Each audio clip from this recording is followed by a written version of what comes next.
Hello, everyone. Are you ready? Miracles do happen. We are in the section coincidences. Are they really coincidences or miracles? These are really miracles. These are really true stories sent in to people.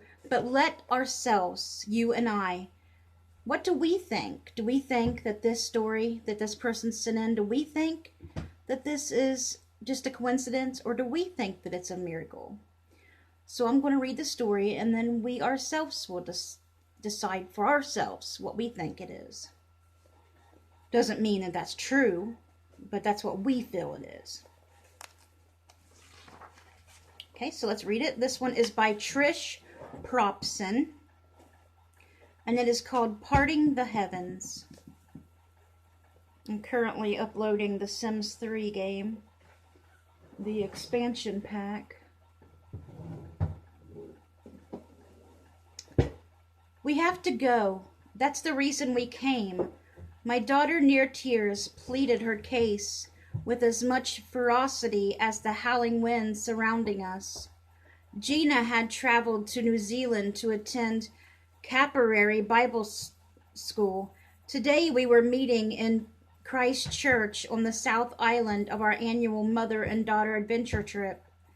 True to our characteristic form of high energy, fearless adventure seeking, we packed as much exploration and once in a lifetime experience as possible into the 3 weeks we had to discover New Zealand together. We transversed over islands on 5 planes, cruised on a ship, and lodged over 2,000 miles by car. We climbed glaciers, descended beneath the ocean, swam in frigid mountain pools, and strolled through ancient forests. But one thing remained. Gina likes to get to the end of places. Her conquering spirit diligently pursues opportunities to touch the physical ends of land masses. I appreciate and fully understand this quirky trait, but New Zealand is a country comprising 2 islands and 4 ends.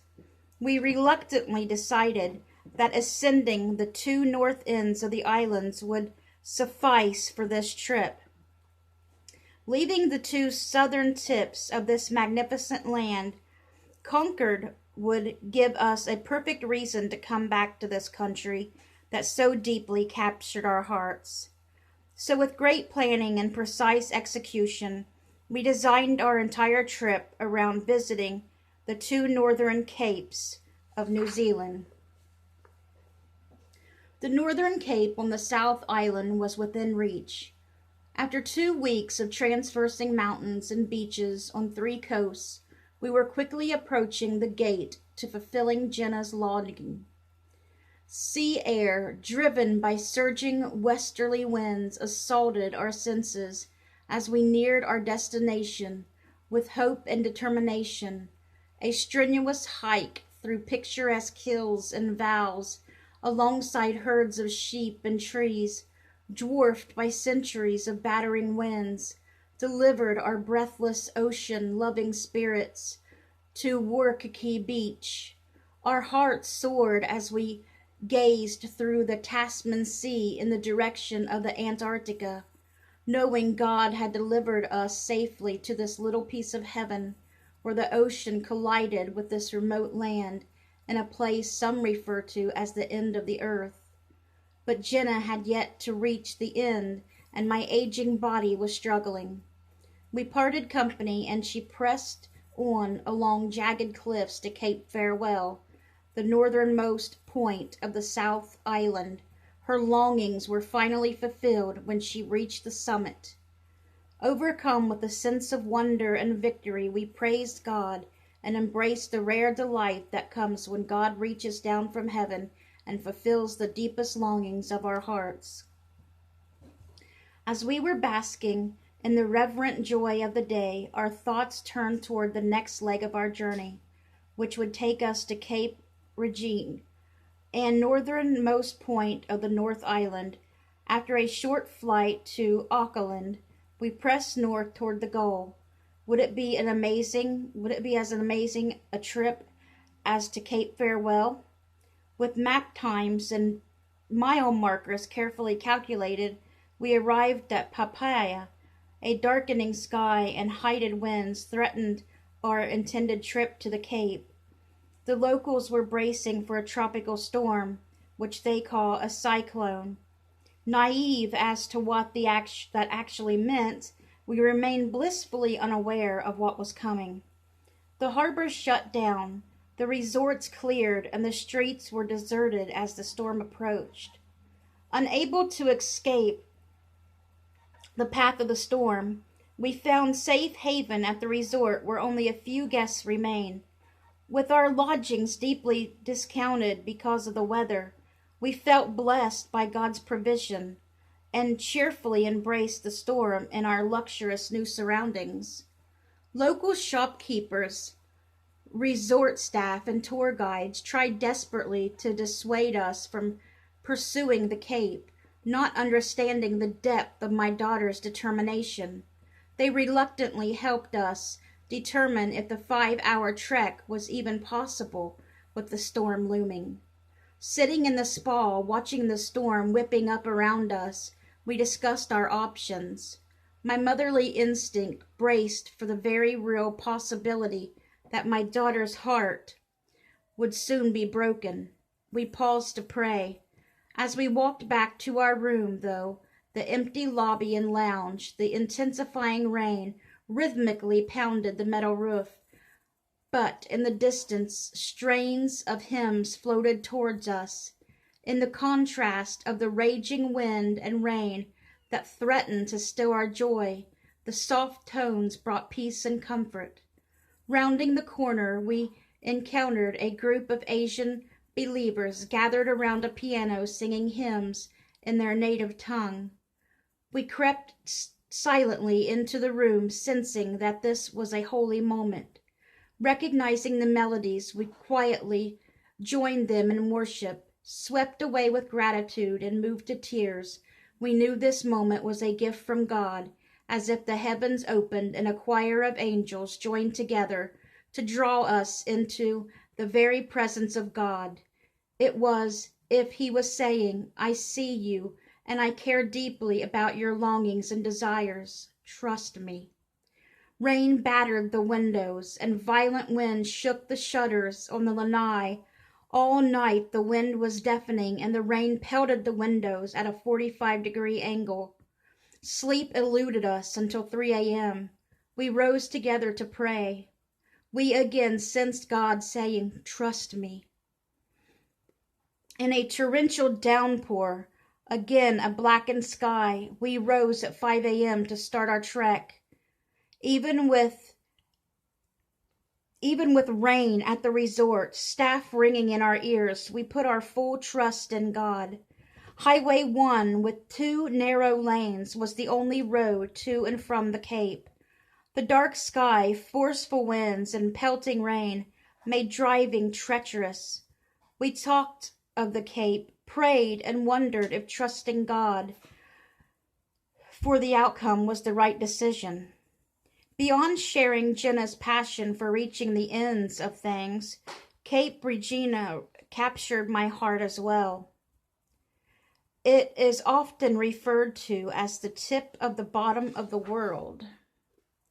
My fascination centered on the fact that it is one of the only a few places in the world where 2 bodies of water come together visibly.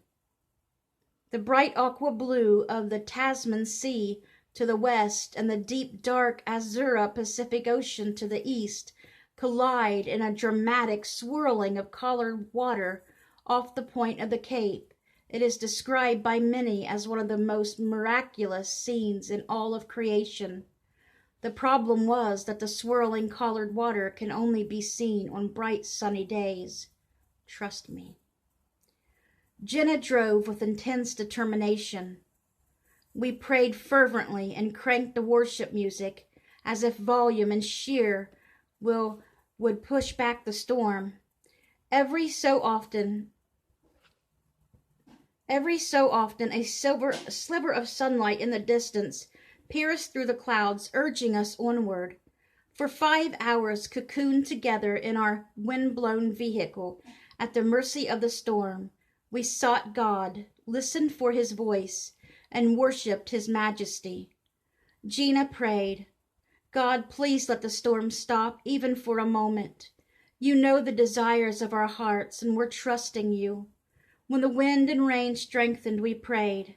When the sun peeked through the clouds, we sang louder. When we were about 20 minutes from the Cape, urgency again forced its way into our prayers.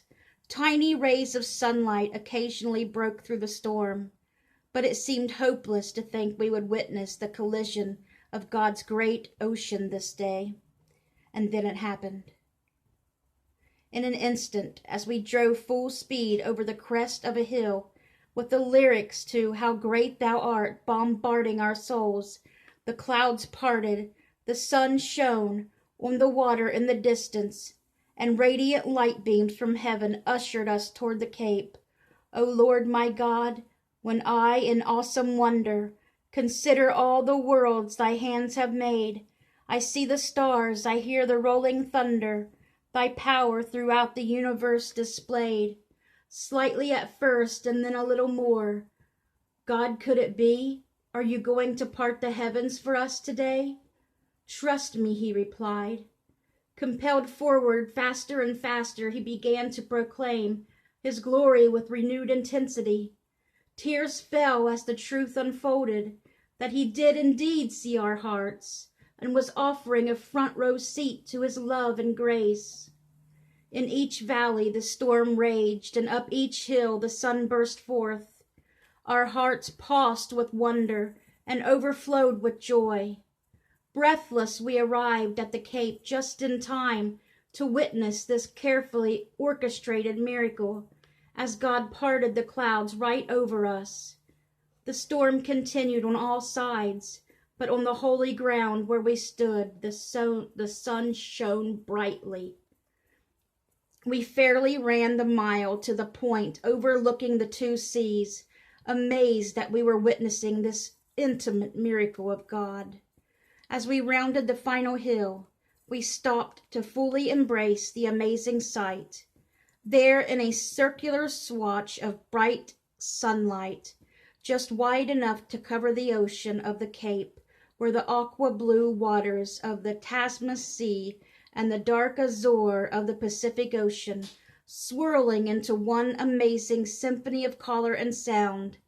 Tears streaming down our faces and praise on our lips, we stilled in his presence as we witnessed heaven touching earth. God had designed this journey just for us, this moment in time created by him, for no other purpose than to meet the deepest desires and longings of our hearts.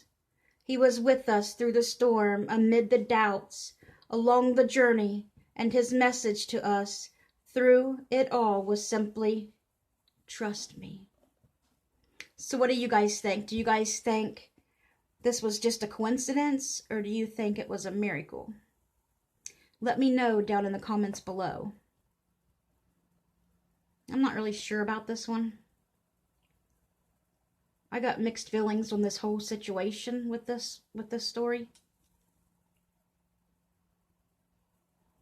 There's so many other things that people could really cry and want, you know, could really be upset about and pray to God for. And they done so many things already that they should have been happy and grateful for. And crying because she didn't get to do that. I mean, and she got to do it. It's just like, I don't know. I really didn't enjoy this story very much, to tell you the truth. So, I don't know. I really don't want to get into this story myself. So, but whatever you guys think, put it in the comments below. And the next story will be Johnny Angel. And that'll be a shorter one. So I hope you guys have a great night. Bye.